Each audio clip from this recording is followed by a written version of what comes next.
ture erga waliigaltee nageenyaatiin xumurame booda loltoonni mootummaa Eertiraa Tigraay keessatti yakka waraanaa raawwachaa jiru jechuudhaan dhaabbanni mirga namoomaatiif falmu Amnesty International ibsee jira. Amnesty International jiraattota waabeffachuudhaan akka gabaasetti waliigaltee nageenyaa bara 2022 keessatti loltoonni bakka birootii Tigraayin keessa seenan akka bahuu qabanu ibsus ammayyuu gandoottan Tigraay daangaa Eertiraatti dhiyaatanii jiran keessa loltoonni mootummaa Eertiraa ittuu hin bahin jiru. Ji'a caamsaatii fi waxabajjii keessa jiraattota ganda Maariyaam Shiwwottootii fi Kokoba Tsibaa 49 ta'an akka haasofsiise kan ibse dhaabbatichi suursagalee saatalaayitii irraa argatee fi bulchiinsa naannoo hojjettoota dhimma hawaasaatii fi ogeessota fayyaa irraa akka ragaa argate ibsee jira. Bahaa fi kibba Afrikaatti daariktera Amnesty International kan ta'ani Taayigaree Chagutaahii akka jedhanitti loltoonni Eertiraa kun dubartoota irratti gudeeddii dirqii raawwachuudhaan alatti dubartoota hedduu humnaan qabuudhaan hojii humnaa hojjechiisaa jiru. Dhiirota immoo yakka tokko malee ajjeesaa jiru. Dubartiin haadha ijoollee sadii tokko dubartoota biroo 14 wajjiniin erga mooraa waraanaa Eertiraa keessatti dirqiidhaan qabamamtee turte booda ji'oottan sadii fi gudeeddiin akka irratti raawwate ibsuu ishee gabaasni Amnesty kun eeree jira. Dubartiin waggaa 37 tokkos mana ishee keessatti loltoota Eertiraatiin ji'oottan sadii fi gudeedamaa akka turte ibsuu ishee kan hime gabaasni Amnesty kun sarbiinsi mirga namoomaa raawwatameera jedhe kun akka gochaa yakka waraanaatii fi yakka farra namoomaatti fudhatamuu akka danda'u ibsee jira. Gabaasa kanaaf mootummaa Eertiraa irraa deebiin argame yeroodhaaf hin jiru. walitti bu'iinsa xumura torban darbee kanneen dahata siyaasaa gaafatan hirmaachise ilaalchisuudhaan Israa'el lammiiwwan Eertiraa walitti qabdee biyya ofiitti baasuurraa akka of qusattu tokkummaa mootummootaa kibxataarraa gaafate kun seera sadarkaa addunyaa cabsuu jechuudhaan daafoonsaa dhala namaaf hamaa ta'uu akka danda'u akeekkachiisee jira. Jaarmiyaan baqattoota akka tokkummaa mootummootaa tasgabbiif of qusannaan akka jiraatu gaafachuudhaan qaamni martinuu haala kana daran hammeessuu ka danda'urraa akka of qusatan gaafatee jira. UNHCR kana kan innaa ibsu muummichi ministeeraa Israa'el Benjamin Netanyahu biyyi isaanii lammiiwwan Eertiraa kanneen walitti bu'iinsa sana keessatti hirmaataniif 1,000 ta'an biyyatti deebi'uu yaadaa jirti jedhanii jiru. UNHCR akka jedhante hedduun namoota Israa'el keessa jiraatanii kanneen dahata siyaasaa gaafatan namoota nagaaf kanneen seera kabajanii jedheera. Akka staatistiksii baatii waxabajjii keessa bahetti Israa'el keessa lammiiwwan Eertiraa dahata siyaasaa gaafatan 17,850tu jiraata. Gara oduu ittaanutti naaceen immoo Itoophiyaa keessatti gareen dhimma haqaa cehumsaa irratti hojjechaa jiru qaamolee dhimmicha keessaa qooda qabaniif kutaalee biyyattii 12 keessa jiran irraa yaada walitti qabachuusaa ibsee jira. Tigraay keessatti hooggantoonni paartii mormitootaa ja'a hiriira mormiif yemmuu uummata kakaasan jiranitti qabamuun isaanii himameera. Hooggantoonni paartilee mormitootaa Tigraay keessa socho'aa jiran kan Saalsaayii Wayyaanee, Guddimna Tsaannet Tigraayitii fi Baayitoo guyyaa har'aa magaalaa Maqalee keessatti qabamanii kan hidhamanii hiriira mormii qaammee 2 bara 2015 akka lakkoofsa Itoophiyaatti taasisuudhaaf qopheessanii fi yemmuu hojii dadammaqsa uummataa hojjechaa jiranuuti. Hooggantoonni paartilee kanaa konkolaattota itti fayyadamanii ergaa ittiin lallabaa turan 3 wajjiniin qabamanii buufata poolisii 3 keessatti hidhamuu isaanii hooggansa paartii Baayitoonaa kan ta'an obbo Kibroon Barahee ibsuu isaanii gabaasni Mulgeetaa Asbaa himee jira. Bulchiinsi magaalaa Maqalee gaaffii hiriiraa dhaabbilee siyaasaa kun dhiyeessanii fi deebii barreeffamaan torban darbe kenneen humna naga eegdotaa gahaa ta'e waan hin qabnee fi yeroon isaas waan yeroo ayyaana waggaa ta'eef hiriirichaa fi akka eeyyama kennuu hin dandeenye ibsuu isaa gabaasni kun dabalee beeksisee jira. Naannoo Amaaraa dhiha Goojjam naannolee Kaaba Shawaaf Walloo Kaabaa keessatti dhukaasa torbee darbe raawwatame jedhameen namoota nagaarra miidhaan ga'u jiraattota naannoof namoonni VOA'dhaaf ibsanii jiru. Naannoo walitti dhukaase sun itti geggeeffame dhiha Goojjam Daamoot Kaabaa Shawaa Maajatee akkasumas Kaaba Walloo Aanaa Gidaan dabalatee naannolee Laallibalaa ta'uusaa kan tuqan kanneen ijaan argine jedhan kun naannoo Daamotitti har'allee dhukaase kan ture ta'uu dubbataniiru. Jiraattonni hedduun bosona keessa dhokachuudhaaf dirqamaniiru jedhan. Ajajji kutaa labsii yeroo muddama naannoo Amaaraa kan inni garee finxaaleeyyiif saamicha geggeessaa jiru ittiin jedheef diigumsa geggeessaa jiru jedhe irra aanuusaa dubbatee jira. Gareen hidhattoota faannoo immoo yaaddoo nageenyaa naannoo sanaa mudate hambisuudhaaf qabsoo eegaluusaa dubbata. Gara oduutti nutti ennaa dabarru Itoophiyaa keessatti gareen dhimma haqaa cehumsaa irratti hojjechaa jiru qaamolee dhimmicha keessaa qooda qabaniif kutaalee biyyattii 12 keessa jiran irraa yaada walitti qabaachuusaa ibseera. Ibsa guyyaa har'aa Finfinnee keessatti gaazexeessootaaf kenname irratti kan dubbatan qindeessaan garee haqa cehumsaa Dr. Taaddasee Kaasaa torban dhiyeenya kana dhufan keessa akka adeemsi hojii isaanii xumuramu ibsanii hojii haqa cehumsaa haala biyyaa irratti hundaa'e mirkaneessuudhaaf hojjechaa turuu isaanii ibsanii jiru. Sochiin haqa cehumsaa kun waliigaltee nageenyaa mootummaa Itoophiyaatii fi adda bilisummaa uummata Tigraay gidduutti mallatteeffame keeyyata 10 irratti kan hundaa'e ta'uu isaa kan ibse gareen kun Itoophiyaan imaammata haqa cehumsaa itti gaafatamummaa dhugaa jiru mirkaneeffachuu miidhamtootaa fi furmaata laachuu araaraa fi fayyina madaa irratti hundaa'e akkaataa heera biyyattiitii fi Akkaataa himaammata akka ce'umsaa gamtaa Afrikaa Piriitooriyaatti walii galame keeyyata 10 lakkoofsa 3 akka hojiirra oolchuu qabdu ibsamuu isaa kan gabaase Kennedy Abaateeti. Namoota dhibbaan lakkaa'aman Naayiroobii keessatti yeroo gumiin waa'ee jijjiirama qilleensaa gaggeeffamaa jirutti hiriira mormii bahuu isaaniif akka tarkaanfiiwwan fudhatamuu gaafachuun isaanii gabaasamee jira. Bafaqaaduu Morodaa.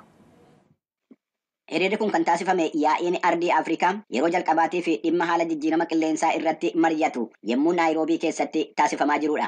Namoottan hiriira kana irratti hirmaatan keessaa tokko kan taatee fi falmituun dhimma haala qilleensaa lammiin Ugaandaa Veeneesaa Naakaatee hooggantoonni biyyoottan addunyaa akka taaksii yookaan qaraxa hir'isanii haniisa haaromsamuu fi humna aduurraa argamu yookaan soolaaraa irratti deeggarsa taasisanii gaafachuudhaan sagalee dhageessiftee jirti. Ardiin Afrikaa sochii faalama qilleensaa keessaa gumaachi inni qabu yommuu biyyoottan industiriidhaan guddatanii wajjiniin wal bira qabamee ilaalamu yaraa ta'us balaan jijjiirama qilleensaa irraa dhufu garuu lammiilee Afrikaa biliyoonii 1.3 ta'anu miidhaa akka jiru gabaasameera. Pirezidaantiin Keeniyaa Wiiliyaam Ruutootii fi gamtaan Afrikaa wixata kaleessaa jalqaba walgahii ministeerota biyyoottan Afrikaa irratti akka ibsanitti rakkoon jijjiirama qilleensaa kun diinagdee keessatti carraa doolaara biliyoonatti lakkaa'amu argamsiisuu akka danda'u ibsaniiru. Yuunaayitid Isteets bara 2020 deeggarsa haala qilleensaatiif jecha doolaara biliyoonii 83 kan baaste yommuu ta'u caalaan isaa gargaarsa biyyoottan hiyyeessaatiif akka kenname ibsameera. Keeniyaan humna elektiriikaa ishee 93 haniisa haaromsamurraa argachaa biyya jirtudha. Haa ta'u malee biyyoottan Afrikaa keessa namoottan jiraatanii miliyoonii 600 ta'anii waan tajaajila elektiriikaa hin argannee fi jireenya isaaniitiif jecha mukatti akka fayyadamaa jiran akkasumas haalli tilmaamaatii fi hordoffii haala qilleensaa waan isaaniif mijataa hin taanee fi badiinsa lubbuu kumaan lakkaa'amanuu fi miidhaa doolaara biliyoonatti lakkaa'amu qaqqabsiisaa jiraachuun isaa gabaasameera. Biyyi Yuunaayitid Arab Imareets walgahii Naayiroobii keessatti taasifamaa jiru kanarratti investimentii haniisa qulqulluu jajjabeessuudhaaf kan oolu gumaacha doolaara biliyoonii 4.2 taasisuun ishee ibsameera. Haaluma walqabateen barreessaan muummee dhaabbata mootummoota gamtoomanii Antooniyoo Guutarees walgahii biyyoottan dureeyyii warra G20 jedhamanii beekamanu yeroo ammaa biyya Hindii keessatti taasifamaa jiru irratti ergaa dabarsaniin biyyoottan diinagdeedhaan guddatan ho'ina qilleensa addunyaa dabalaa deemaa jiruu fi akka itti gaafatamummaa isaanii fudhatan gaafachuun isaanii beekameera. Biyya Niijer keessatti erga fonqolcha mootummaatiin loltoonni aangoo mootummaa qabatanii booda kan muudaman muummichi ministeeraa biyyattii gamtaa hawaasa dinagdee biyyoota Afrikaa lixaa yookaan ECOWAS wajjin mari'achuudhaaf abdiin akka jiru beeksisan. Muummichi ministeeraa mootummaa Niijerii Ali Mohammad Naamine Zayinii magaalaa guddicha biyyattii Niyaamii keessatti ibsa maddaawwan oduutiif kennaniin akka jedhanitti garee ECOWAS wajjiniin wal quunnamaa jiraachuu isaanii ibsanii guyyoottan dhufan keessattis waliigaltee irra gahuudhaaf akka abdii qaban ibsuun isaanii gabaasameera. Gareen ECOWAS fonqolcha aangoo adoolessa 26 taasifame hordofuudhaan qoqqobbii diinagdee cimaa Niijer irratti kaa'uu isaatiin alattis yoo aangoo deebisanii pirezidaantii duraanii Mohamed Baazuumitti hin kennine humna waraanaa fayyadamuudhaan akka dhimmicha keessa seenu dhaadachuun isaa ni beekama. Muummichi ministeeraa Niijer dhimma kana irratti gaaffii gaazexeessota irraa dhiyaatee fi deebii kennaniin haleellaan nurratti raawwatu ni jiraata taanaan ofirraa qolaqamfaman keessaa tokko abbaa warraa isaanii ta'uu ibsanii namoonni ugguraman kunneen nageenya isaaniitiif amma yaaddoo keessa jirra jechuun sagalee Ameerikaaf himaniiru. Jiruu bichaadha waan biraa waan beekuun qaban achuma kan nawaaruma jiru dursa mana hidhaa jiranii kanaan ammoo baasan jedha. Mana hidhaati baasaniiti achi gammoojjiin jira miti gara goorgisa achitti gadi buusan jira. Kaffalaan hin jiru garuu namoota asitti hidhaman jiru miti kan isaan sanaa baasanuuti isiniin baatanii kan jedhan tokko hin jiru. Guyyaa tokkicha na bilbileereen nageenya nagaama jiru garuu iyyutii namoonni achi sunoo gadhiifaman malee isiniin gadhiifamtan nuun jedhanii ani gaafadheera akka nama dhuunfaa tokkootitti. Maal ta'e amma isaaniin kan jedhan bira taa'anii laata. Namni akka keessanii odoo akka nuumin hidhame jira isaa sanaa gadhiisaniiti isiniin gadhiifamtanii nuun jedhanii jedhan naqee waan gaafadhu namni akka odoo nuumin hidhame hin jiru. Nu waa baay'ee qulqulleeffanneeti callisneetoo waan isaaniin hin qabnu naan jette bulchituma aana tan gaafatte. Daa'imman na rakkisaadha amma irra jaalata. Abbaa keenya nuufi dhiyeessa dhaqee maaliif hin dhufne jedhu bakka yeroo baay'ee. Jiraata magaalaa Mandiidaa ta'uu isaanii kan ibsan namni biraan maqaan isaanii akka hin waamne gaafatan namoonni butaman naannoo lafa gammoojjii akka jiran dhageenye jechuun himaniiru. Amma yeroo iyyaafannus kallattiidhaan namoonni butaman kun toora nawaarii jedhamutti dararamaa jiran kan jedhu odeeffanne guyyaa gara guyyaatitti haala isaa jijjiirrachaa jira. Kanaaf qaamni mootummaa dubbii kana xiyyeeffannaa addaatti kenne akkasumas immoo tarkaanfiin fi tooftaan karaa saniin fudhatamaa jiru guyyaadhaa gara guyyaatti jijjiiramaa jira. Kanaaf deemee toora kanarratti humni kun akka mootummaatitti xiyyeeffannaan addaatti kennamee tarkaanfiin irratti yoo fudhatamuu hin dandeenye. Bakka namoonni ukkaanfaman jiran ilaalchisee miseensota garee hidhattoota faannoo naannoo Amaaraa Shawaa Kaabaa aanaa Siyaadabriif Waayyuu keessa socho'an irraa deebii argachuudhaaf tattaaffiin taasisne yeroof milkoofne. Miseensota faannoo keessaa tokko yeroo namoonni 8 ugguraman sagalee Ameerikaaf yaada kennan akka jiranitti namoonni 8 nageenyi isaanii amansiisaadha kunuunsaa jirra jechuun daandiin dannabaadhaa gara mandiidaa geessu humnoota nageenya mootummaan cufameera yeroo banamu namoota kana haal duree tokko malee akka gallakkisan ibsanii turani. Koomishiniin mirga namoomaa Itoophiyaa gama isaatiin lammiilee meeshaa maleeyyii butuu irratti xiyyeeffachuun seera idil addunyaas ta'e kan Itoophiyaatiin yakka jechuun ibsee jira.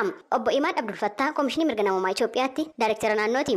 Koomishinii mirga namoomaa Itoophiyaatti irra deddeebinees akkuma kaasaa turre walitti bu'iinsa hidhannoo bakkeewwan garaagaraatti taasifamu keessatti namoonni siivilii yeroo garaagaraatti miidhama garaagaraatiif saaxilamaa akka turaniif saaxilamaa akka jiran irra deddeebineetu dubbataa turre. Seeronni walitti bu'iinsa kana hoogganan seeronni addunyaa seeronni biyya keenyaas walitti bu'iinsa kamuu keessattuu namoota siivilii bifa kamiinuu balaadhaaf saaxiluun butuun ajjeesuun miidhaa qaamaa geessuun dhorkaa akka ta'e ifatti kan lafa kaa'anidha waan ta'eef namoota nagaa akka qabdeetti qabataniitu mootummaan kana gochuu malee namoota kana gadi dhiisnu yookiin ammoo mootummaan waan akkasii nuuf godhu malee namoota kanarra balaa akkasii geessina jechuudhaan adeemsi deemamu kun adeemsi seera addunyaa seera biyya keenyaas faallessuudha kan nama gaafachiisu akka ta'e deebinee kaasuu barbaanna Koomishinii mirga namoomaa Itoophiyaatti. Dhimma kana ilaalchuudhaan aanaa abbichuuf mi'aa bulchiinsa Shawaa Kaabaa waajjira nageenyaa fi bulchiinsaa kan Oromiyaa akkasumas waajjira Yaateef yakka akka hin qabne waakkachaa jiru. Himannaan yeroo isaan irratti dhiyaachaa jiru kanattis akka bakkoota baay'eetti yaanni filannoo namootarraa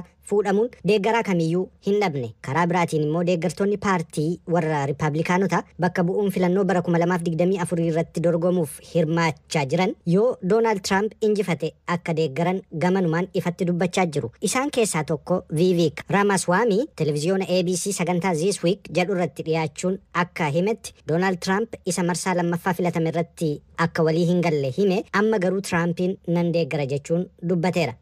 I think that many of these prosecutions against Donald Trump are downright politicized persecutions through prosecution. Akkas jedha. Akkanan yaadutti himannaan baay'een Tiraamp irratti dhiyaatan baay'een isaanii himannaa siyaasaati. Inni kun biyya keenyaaf suukkaneessaadha. Mootummaa humna poolisii fayyadamee mormitoota dorgommii keessaa baasu arguu hin barbaadu. Dorgomtoonni paartii warra Riipaablikaanotaa deeggarsa Doonaald Tiraampiif qaban ifatti himaa jiran paartii warra Dimokiraatii irraa Seenaatar Tiim Keeyin kan achuma televiziyoona ABC irratti dhiyaatanii gaafataman cimsanii qeequ. If you are unwilling to say that the behavior of Donald Trump trying to overturn the peaceful transfer of power, amala Doonaald Tiraamp isa aangoo karaa nagaan dabarsuu dide kufaadha jettee amanuu dhiisuun